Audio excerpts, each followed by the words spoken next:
In this video, I'll show you how to create a Windows zipped folder and then how to extract files from a zipped folder. So a couple different ways to begin. You can go to New Item here up at the top, and from the drop-down menu, you can choose Compressed Zipped Folder. Another way would be to go over into the white space. As long as you've navigated to the folder in which you want to create your zipped folder, you can right-click, go to New, and choose Compressed Zip Folder here. Once you've created your zipped folder, you can see that the icon is a little different from a traditional folder. It has the folder with the zipper on it. Go ahead and give it a name. Okay, and now it's ready to receive files. So take a look at the size. It says 1 kilobyte. I'm just going to take this file and I'm going to move it into this folder. So the easiest way to do that is to just click, drag, and notice it's saying it's going to make a copy. There's a plus symbol, and then just drop it right over your folder.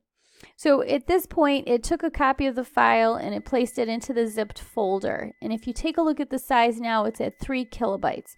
So double click the zip folder to confirm that the file is in there. And as you can see, the file is there. The original size of the file is 23 kilobytes and it's compressed down to 3.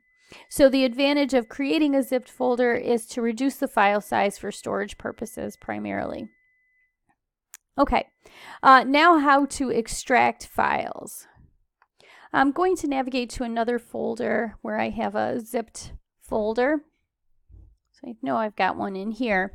Right here, take a look at this one. I have this calendar template, and I know it's zipped because two things. It has the icon with the folder in the zipper, and it also says compressed zipped folder here.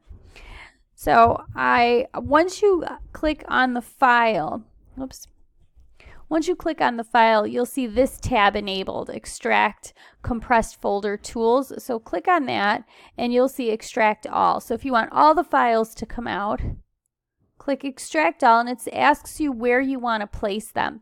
It defaults to the same path, right? So here I am, mtrip CIS 218, and then it creates a folder with the same name as the compressed folder. So I'm going to say Extract. If you don't like this, you can click Browse and change the location. I'm going to say Extract here.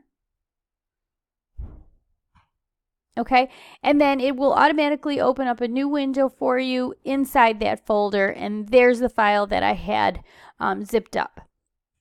So now I can go ahead and use the file. And I'm going to close this and show you. In here, there's that uncompressed folder. Okay.